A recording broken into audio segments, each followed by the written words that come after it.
Olá! Começa agora mais um programa especial da OAB Nacional. Seja bem-vinda, seja bem-vindo. No próximo dia 5 de outubro, comemoramos a promulgação da Constituição Federal, uma data importante para todos os brasileiros e brasileiras. A atual Constituição Federal é a 7ª na história do Brasil e foi promulgada no dia 5 de outubro de 1988. Um marco de direitos, de igualdade. O artigo 5º da Carta Magna garante: todos são iguais perante a lei, sem distinção de qualquer natureza, garantindo-se aos brasileiros e aos estrangeiros residentes no país a inviolabilidade do direito à vida, à liberdade, à igualdade, à segurança e à propriedade. E é sobre essa garantia de igualdade que conversamos com Fernanda Marinella, conselheira do CNMP. Confira. Vamos falar então com a doutora Fernanda Marinella, ela que é conselheira do Conselho Nacional do Ministério Público. Doutora Marinella, me ouve bem? Sim. Doutora Marinella, o artigo 5º começa falando que nós todos somos iguais perante a lei. E já no primeiro inciso diz: homens e mulheres são iguais em direitos e obrigações. Nesses 32 anos de Constituição, a senhora acredita que podemos ressaltar algum momento em que efetivamente homens e mulheres foram tratados com igualdade? Na verdade, a construção da igualdade no nosso país é uma longa história, né? Efetivamente, a Constituição de 88 representou um marco importante, especialmente para a igualdade no que diz respeito ao direito das mulheres. Então, sem dúvida alguma, ela traz de forma expressa essa garantia constitucional. O fato é que essa é uma caminhada que vem acontecendo desde a proclamação da República no país, desde a criação do Estado brasileiro, né? E que aos poucos, a cada Constituição, nós temos um avanço, nós temos uma conquista, temos a efetivação de um ou outro direito. Então, ter de forma expressa no texto constitucional essa igualdade é um marco importante. Isso não significa dizer que essa igualdade aconteça na vida real. Não significa dizer que efetivamente essa igualdade está acontecendo nas instituições, nas estruturas das empresas brasileiras, no mercado de trabalho. Então, na verdade, nós temos no texto constitucional uma regra que na prática ainda está um pouco distante de acontecer. Eu acredito que a partir da Constituição de 1988, nós tivemos avanços importantes na própria lei brasileira com respaldo no texto constitucional. Isso, sem dúvida alguma, promove uma maior igualdade na sociedade. Mas é preciso ainda que essas instituições elas implementem muitas dessas leis que foram introduzidas. Então, sem dúvida alguma, hoje a situação é muito mais de concretização, de retirada do papel, transformando a realidade, do que previsão normativa. Uhum. E, querendo ou não, nós temos que comemorar, sim, esses 32 anos de Constituição. Mas a senhora acredita que nós tivemos momentos, ao longo desses 32 anos, que a igualdade foi, sim, garantida? Vamos perceber algumas questões, né, para a gente contextualizar essa igualdade. Eu sempre digo que as medidas afirmativas, elas são necessárias para que a igualdade aconteça, para que, na verdade, uma desequiparação estabeleça tratando os desiguais de forma desigual na medida de suas desigualdades. Então, a partir da Constituição de 1988, algumas discussões foram importantes. Por exemplo, a participação da mulher no cenário político no país. Nós, mulheres, ainda ocupamos um número minoritário de cadeiras nas casas legislativas, nos cargos do Poder Executivo. De uma forma geral, nós ainda representamos minoria dessas cadeiras. Apesar de, no eleitorado, a gente já ter mais de 52% do eleitorado brasileiro. Aí nós vamos questionar, na eleição, as mulheres têm condições iguais? Apesar de nós termos já instrumentos normativos, como as cotas para as mulheres, como o investimento a campanhas femininas, que ainda não acontecem dentro dos partidos políticos, as campanhas femininas ainda não têm a mesma estrutura, o mesmo funcionamento, o mesmo apoio do que as campanhas masculinas. Não significa dizer que a gente não tenha mulheres competentes para ocupar esses espaços. Nós temos, mas o investimento dos partidos políticos, o apoio dos partidos políticos não é o mesmo para homens e mulheres. Então, apesar da lei garantir a igualdade, apesar da lei criar mecanismos para estabelecer, tratando os iguais de forma desigual, criando desequiparações que sejam bases para a promoção da igualdade, essa igualdade ainda não acontece em termos de resultado. As mulheres não ocupam o mesmo número de cadeiras que os homens, apesar de representar mais no eleitorado, ou representar mais de 52% no eleitorado nacional. Uma outra situação interessante, que é importante perceber, que o texto constitucional diz que homens e mulheres têm direito ao trabalho, com igualdade salarial, não sendo permitida a discriminação em razão do gênero. Isso, efetivamente, na prática, também não é cumprido. Vamos perceber que as mulheres hoje ainda recebem cerca de 70% do que os homens ganham, exercendo a mesma atividade, exercendo a mesma função, com o mesmo papel e a mesma responsabilidade. Sem contar que em tempos de pandemia, as mulheres foram muito mais alvo de demissão do que os homens. E como justificar isso? Muitos poderiam perguntar, as mulheres não têm capacidade para fazer o trabalho? Tem, e são cobradas por isso. Nós chamamos, inclusive, o chamado teto de vidro, né? A mulher tem que representar ou tem que desenvolver com muito mais resultado, com muito mais produtividade que o homem para ganhar um salário menor do que o dele. Então, no mercado de trabalho, as mulheres ainda sofrem mais demissões em razão da crise sanitária que nós estamos vivenciando e as mulheres também recebem menos do que os homens. Apesar de que as pesquisas comprovam que hoje as mulheres já estudam mais do que os homens. Então, nas cadeiras, nas faculdades, nas cadeiras das academias, as mulheres já estudam mais do que os homens, mas ainda assim recebem salários menores do que os eles. Então, é importante perceber que, em termos normativos, a igualdade é estabelecida, mas na prática, nós ainda precisamos trabalhar para que essas situações sejam concretizadas. Então, tanto na política quanto no mercado de trabalho, as distinções ainda acontecem, apesar das normas já instituírem essa igualdade. Uhum. E onde a senhora acredita que nasce? Onde começa essa igualdade para todas, todos e todes? Eu penso que a base de tudo isso, nós estamos vivendo, sem dúvida alguma, uma questão cultural, né? Eu acho que a base começa na formação das nossas famílias, na formação dos nossos filhos, na educação do povo brasileiro. A gente não muda uma história de 100 anos, 200 anos apertando um botão. Então, efetivamente, é uma mudança gradativa, é uma mudança que infelizmente acontece de forma lenta ainda no nosso país, mas acho que toda a base dessa discussão está exatamente na educação, na formação das nossas famílias, na formação dos nossos filhos, a provar que todos são iguais e que podem desenvolver as mesmas atividades com as mesmas condições e oportunidades.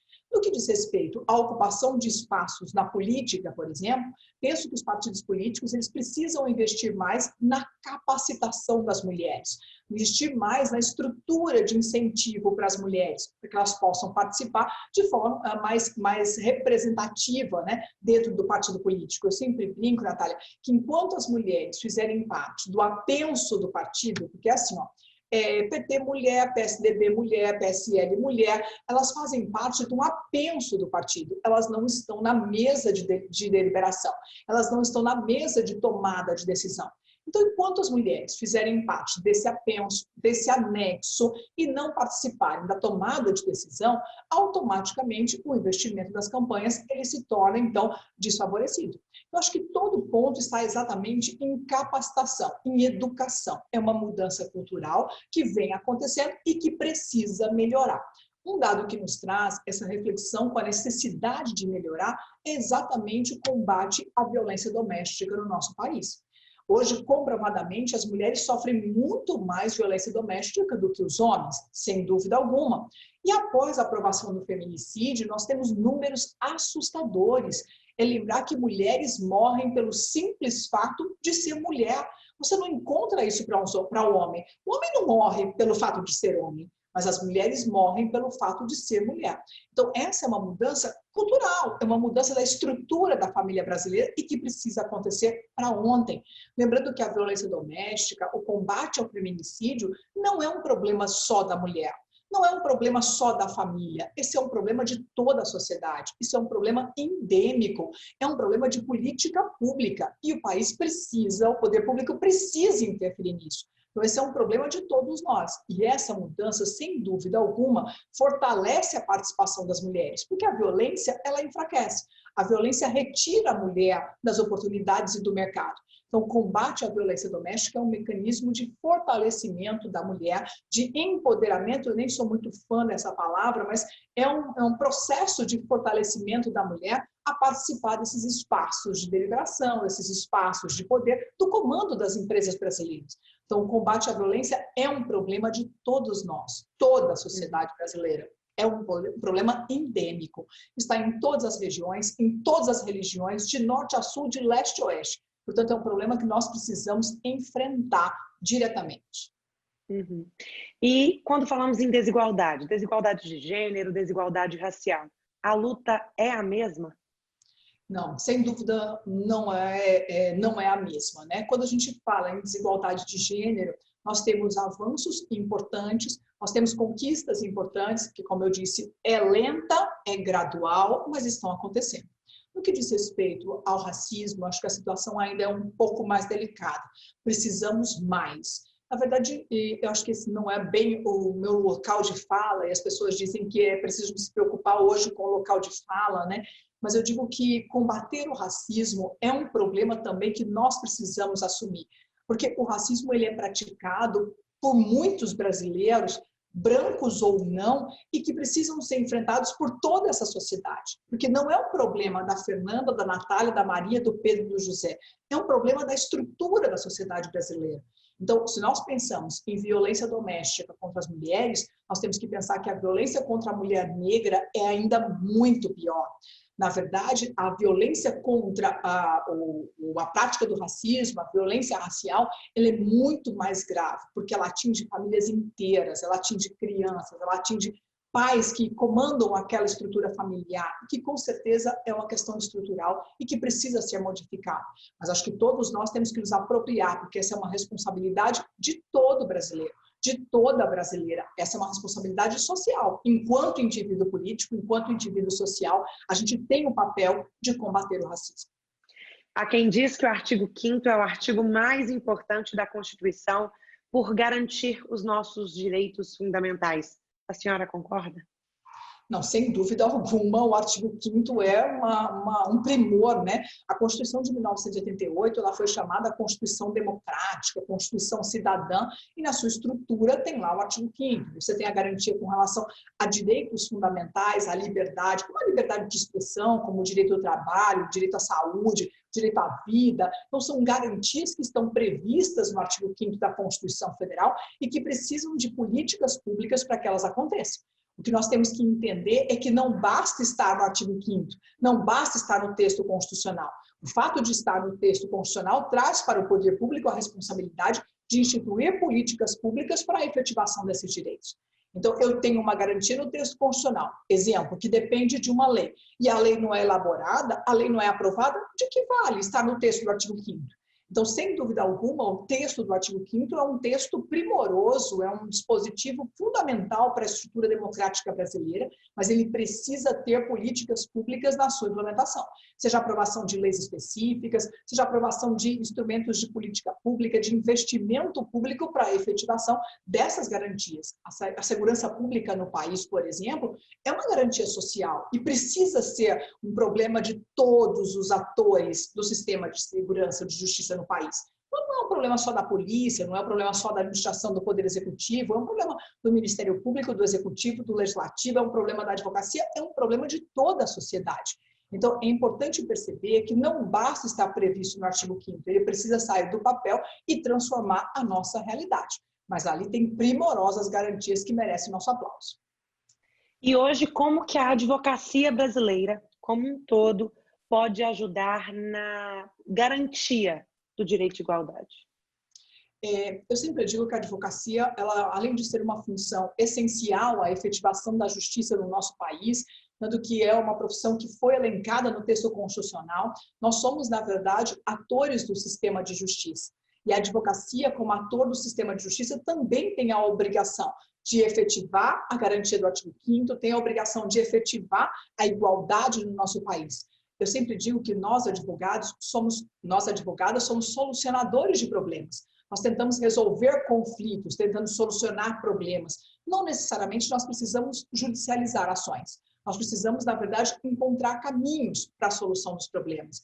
Então, a advocacia ela tem um papel, seja orientando, seja até ajuizando a ação, conciliando, buscando consenso entre as partes, construindo estratégias para a solução dos problemas. Então, a advocacia está muito além da simples judicialização de um processo, simples interposição de uma demanda. Ela tem uma função social de buscar a justiça, de solucionar conflitos. Então, eu sempre digo que nós, assim como a magistratura, digo nós, a advocacia, assim como a magistratura, o Ministério Público, a Defensoria Pública, somos todos atores de uma mesma missão, de um mesmo papel, que é a busca da justiça no nosso país.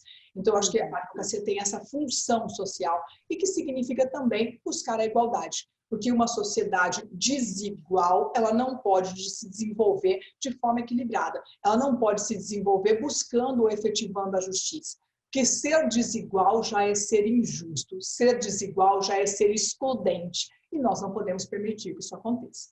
Uhum. E acredita que hoje a OAB já abraçou este papel de luta pela desigualdade? Eu acho que a OAB, historicamente, completa, então, seus 90 anos, né? Ao mesmo tempo que nós comemoramos, então, o texto constitucional, a OAB tem uma função, sim, de buscar a efetivação da justiça e de defender as minorias, né? Eu digo que nós, advogados e advogadas, muitas vezes temos uma posição contramajoritária, né? Temos uma posição que não é muito compreendida no grupo de amigos, na roda da família, mas porque nós temos um dever de defender a Constituição. E dentro de defender a Constituição, nós temos de defender as minorias, combater o racismo, buscar a promoção da igualdade. E no que diz respeito à questão de gênero, a própria instituição OAB vem aplicando medidas ou regras de desequiparação que busquem promover a igualdade dentro da própria instituição. Então, a discutir, por exemplo, as cotas para as mulheres nas eleições da OAB, a participação das mulheres nos congressos, nos eventos, o próprio nome, né, a Conferência Nacional da Advocacia, são medidas para incluir as mulheres dentro desse processo. Então, a OAB vem se preocupando muito com essa igualdade, com esse espaço de fala, com esse espaço de deliberação dentro da própria instituição. Lembrando que a advocacia feminina também já representa 50% da advocacia nacional, o que significa dizer que elas precisam ocupar esses espaços também na gestão, na liderança e no comando da nossa instituição. Então, a OAB se preocupa não só com a promoção da igualdade de gênero, mas se preocupa também com o combate ao racismo, se preocupa também com a proteção dos direitos indígenas, com a proteção ao meio ambiente, com a proteção aos direitos humanos, que são pautas históricas da instituição. Então, ela tem um papel social muito importante e que pode modificar, sem dúvida alguma, a realidade, seja no âmbito nacional, seja no âmbito dos estados, nas seccionais, com atuações diversas, em áreas diversas, atendendo a sociedade. E a senhora até trouxe nessa resposta uma questão que a gente vai tratar no segundo bloco. Como a OAB hoje abraça esse papel constitucional, papel de igualdade, de defesa da democracia, eventos, congressos, sempre pautados na Constituição Federal? Eu acho que a nossa base, né, é pensar que tudo nasce a partir dali, né? O nosso regime ele é constitucionalista, o que significa dizer todas as garantias estão previstas na Constituição. E a partir delas nascem o direito civil, o direito penal, o processo penal, o direito administrativo e assim por diante. Na verdade, quem define os fins do Estado é a Constituição. Quem define os caminhos do Estado é a Constituição. Os demais ramos do direito buscam efetivar, dentro dessa base constitucional, cada uma das garantias. Eu acho que o papel e a base da Constituição e a discussão a partir do texto constitucional é indispensável. Até porque você mesmo colocou, Natália, que o texto traz uma abrangência de garantias, um amplo leque, então, de garantias que precisam ser efetivados. E por isso as discussões são fundamentais. Então, se nós vamos discutir reforma política, eu preciso ter como base o texto constitucional. Se nós vamos discutir reforma administrativa, e esse assunto está na pauta de discussão, né? Redução de gastos, corte de despesas, isso precisa ter como base as garantias constitucionais. Nós não podemos, sob hipótese nenhuma, ou com nenhuma bandeira, ou com a justificativa alguma, rasgar o texto constitucional. Então, nenhuma bandeira se justifica ou permite a gente abandonar o texto constitucional. Lembre-se que esse é o nosso porto seguro e, portanto, nós não podemos abrir mão desse porto seguro. Então, todas as reformas, todas as mudanças, todas as alterações legislativas precisam ter como base a estabilidade do texto constitucional. Isso é indispensável. Doutora Marinella, então gostaria de te agradecer por participar conosco aqui deste programa. Muito obrigada por essa oportunidade a todos os telespectadores. Nós temos que nos preocupar em defender as garantias constitucionais, porque elas foram introduzidas no texto constitucional com o esforço, com a luta, com a vida, com a liberdade de muitos brasileiros que nos antecederam. Portanto, nós não podemos abrir mão de nenhuma das garantias previstas na Constituição Federal. Precisamos buscar a efetivação de cada uma delas. Obrigada mais uma vez. E no próximo bloco vamos conferir como a Ordem dos Advogados do Brasil sempre marca a Constituição Federal nos eventos que realiza. Não saia daí.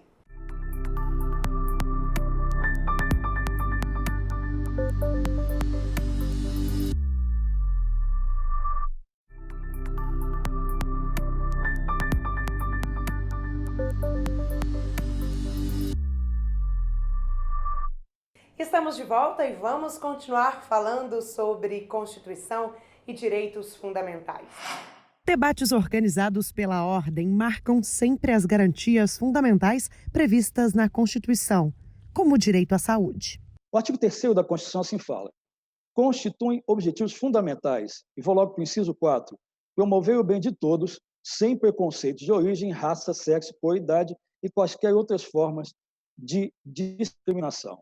No título 2, capítulo 1 da Constituição, dos direitos e deveres individuais e coletivos, no artigo 5º, já batido, todos nós sabemos, mas eu peço aqui um destaque: todos são iguais perante a lei, sem distinção de qualquer natureza, garantindo-se aos brasileiros e estrangeiros residentes no país a inviolabilidade do direito à vida. Aqui nós temos aquele tão batido direito à vida, e todos nós já estamos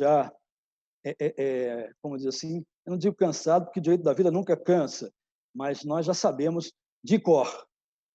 E aí eu passo para onde, dentro da Constituição Federal, esse direito à vida vai se materializar. É no título 8 da Ordem Social, especialmente na seção 2 da saúde. E aqui eu peço um pouquinho mais de paciência, tem alguns artigos que eu preciso ler. É o artigo 196. E fala o seguinte: a saúde é direito de todos e aqui eu peço o primeiro destaque, dever do Estado, garantido mediante políticas sociais e econômicas que visem a redução do risco de doença e de outros agravos. E aí eu passo logo para a parte que importa: com acesso universal e igualitário às ações e serviços para a sua promoção, proteção e recuperação.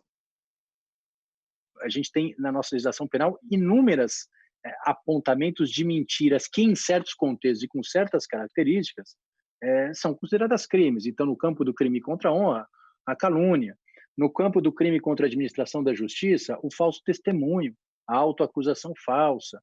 No campo do crime contra o mercado de capitais, a manipulação do mercado é uma mentira que tem um status de reprovação penal. Nos crimes eleitorais, enfim, a gente tem uma série de tipos penais, enfim, que criminalizam certas mentiras.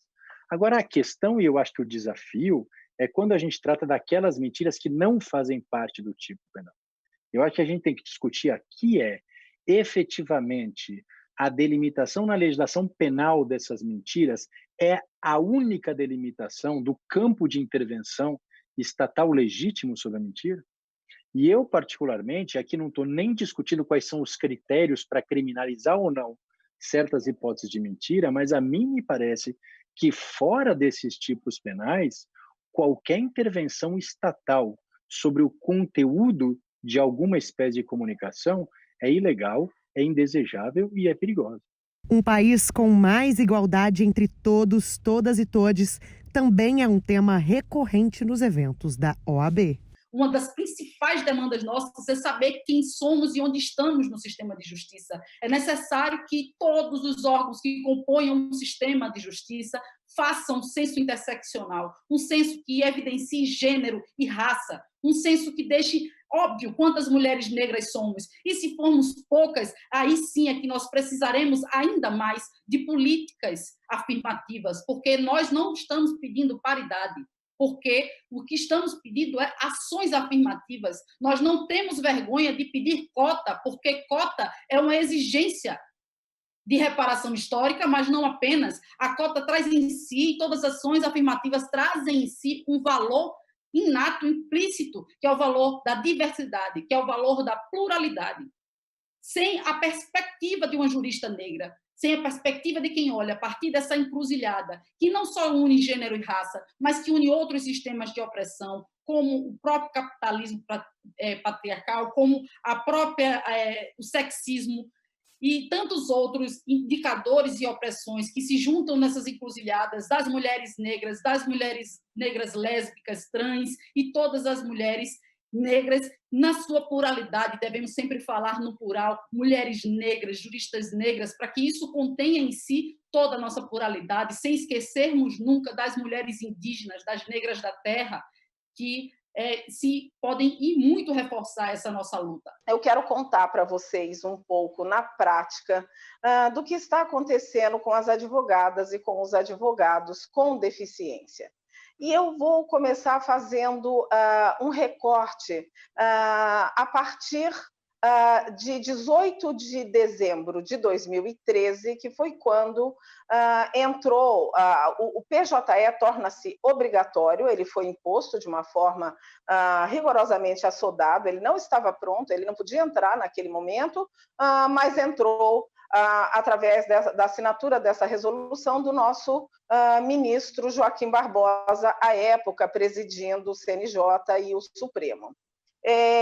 Por essa ocasião, eu logo reparei, e a própria OAB pugnou muito, o conselho, as OAB seccionais, de que o PJE não estava pronto. E no que concerne às advogadas e advogados cegos, por exemplo, ele não nasceu, a plataforma desse sistema não nasceu acessível de acordo com como determina o consórcio W3C, que nada mais é aquele que determina, que regula as normas de acessibilidade web.